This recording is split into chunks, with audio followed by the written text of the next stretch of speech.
You will own nothing and be happy. They're trying to do it with Bitcoin. Strategy is a vehicle for centralizing as much Bitcoin as possible. I mean, he's created the most amazing arbitrage vehicle for FIC. We then got the next phase, which is the digital credit. You wrap as many of the ecosystem that you can reverse merger into a Bitcoin treasury company. And now BlackRock launches the ETF Bitcoin income. And so now they can create the covered calls, the derivative complex, receive income. They've got the short-term price. If they want to margin call you, engineer a short-term crash, then you just do these little tricks. We saw it. Michael Saylor says, I'm selling 32 Bitcoin. The price crashes, buys back 1,500 Bitcoin. But their goal is to get your Bitcoin in custody. You resist by holding it in self-custody and not leveraging it up. So call me a conspiracy theorist if you like, but this is the game. Nothing stops this train. You just need to recognize it and understand how to have a strategy around it. And the strategy is... I don't want to get in that left-right BS because it's just complete BS at this point. You know, they all get paid by Mick, Fick, and Tick, and they all serve certain allegiances more.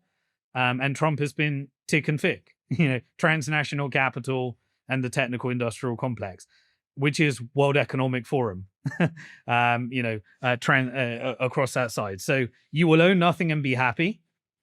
They're trying to do it with Bitcoin. You know, we got strategy, we got Bitcoin treasury companies, we got centralizing as much Bitcoin as possible. There was one I saw dropped yesterday. BlackRock launched iShares Bitcoin Premium Income ETF, BITA, looking at 15 to 25% annualized returns, which, man, it really feels like they're turning up the dial on the carrot to try and get you to part with your Bitcoin. Like, that seems, no offense, straight out of like Celsius or BlockFi. Like, we're going to give you 25% annual return. Get the fuck out of here. This is like this. What are your thoughts on that? Sorry, I just wanted to get that in there. Yeah, so to close that one anyway, yes, the digital ID is that's agenda that will keep mission creeping and raising the bar. Yeah, on the Bitcoin side, they definitely don't want you to own Bitcoin. That's been my long-term thesis. Strategy is a vehicle for centralizing as much Bitcoin as possible. We've now got MSTR, which still has a Bitcoin premium, but the Bitcoin per share is constantly being diluted. So then they launched the corporate, the preference share, you know, convertible equity. That pulled in the FIC into the convertible debt. Once that, you know, debt instrument, we then got the next phase, which is the digital credit. Yeah. And digital credit, which is a preference share that has a dividend that can be ended if you don't want to sell the Bitcoin, do want to sell the Bitcoin. As it goes away from its $100, you increase the yield, decrease the yield. I mean, he's created the most amazing arbitrage vehicle for FIC. And so what does FIC do? It launches the ETF, and now BlackRock launches the ETF Bitcoin income. And so now they can create the covered calls, the derivative complex, receive income. And whenever Jane Street wants to manufacture a short-term crash in the price of Bitcoin, then you wrap Jack Mallers and Bitcoin-backed loans and Bitcoin conferences through David Bailey and Bitcoin hedge funds, or Strike and Bitcoin-backed loans and the Cantor Fitzgerald via 21 Capital. You know, you wrap as many of the ecosystem that you can reverse merger into a Bitcoin treasury company. So then you can push narrative.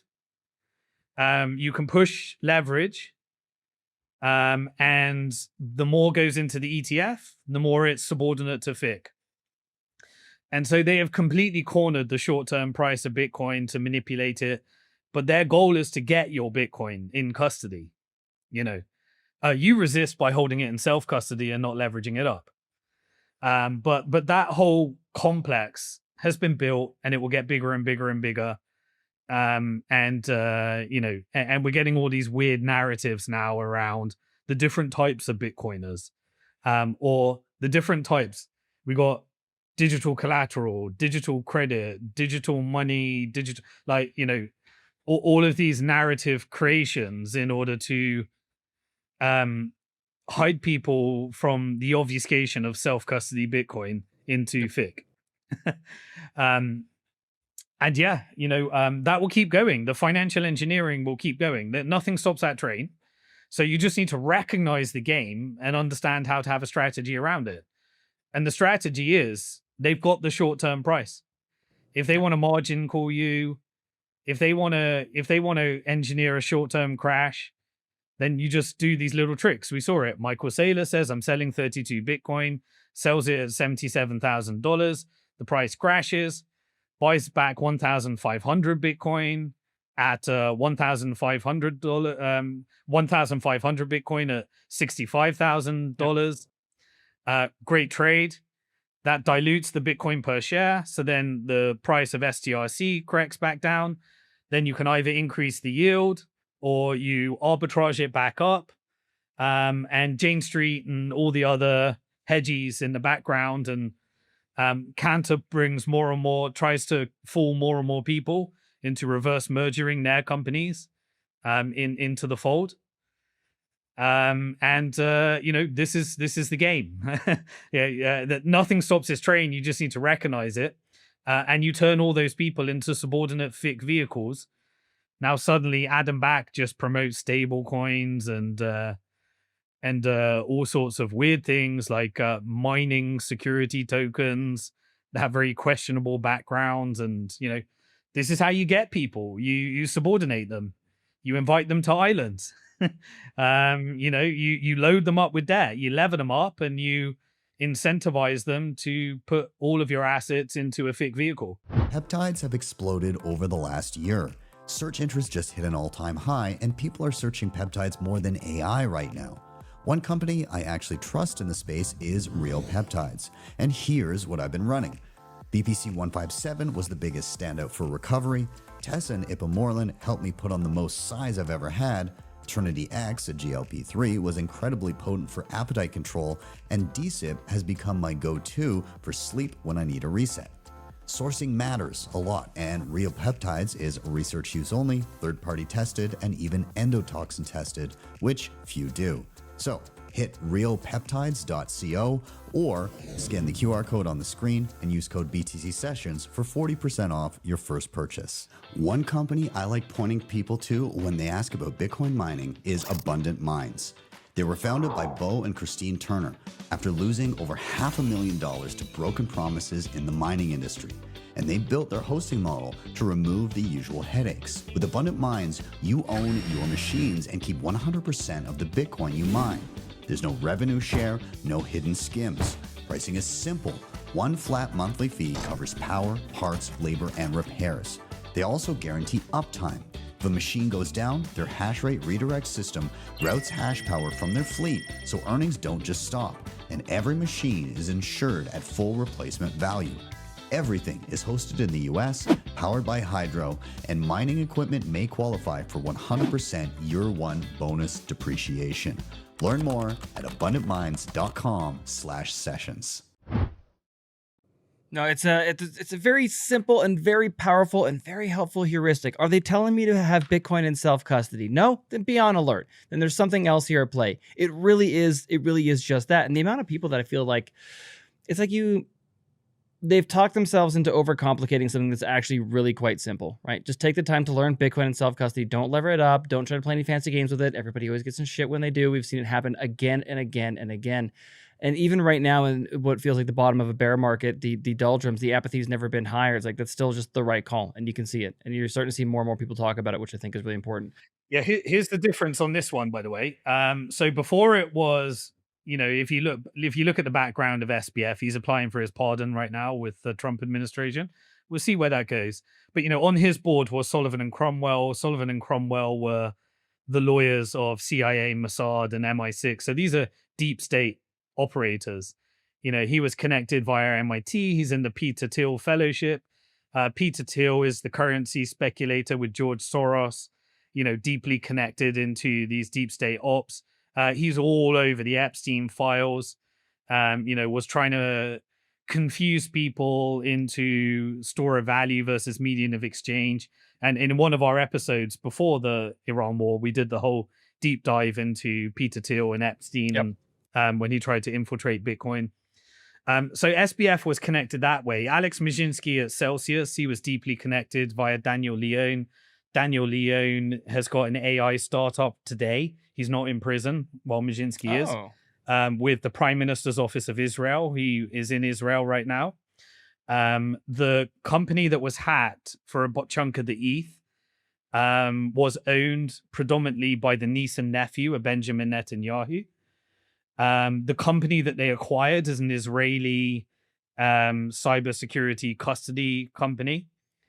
The wife of Daniel Leone was the IDF social media propagandist that was actually responsible for pushing out the story that UNRWA, the United Nations organization that was providing all the food to the Palestinians, was actually responsible for October the 7th, that led to the starvation and famine campaign in Palestine.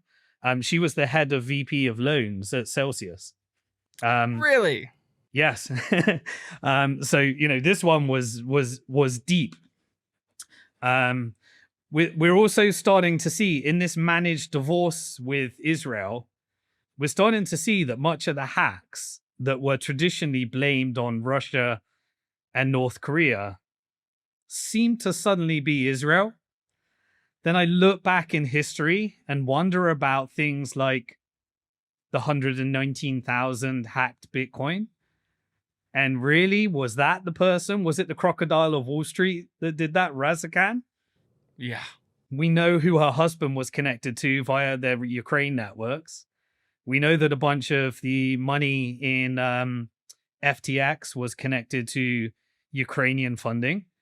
And we know that where did all the laundering happen? It happened via the stablecoin networks that were built between Silvergate, Signature, Silicon Valley Bank, FTX, and Alameda, which was the technology that Silvergate purchased from the Libra project, which was Facebook.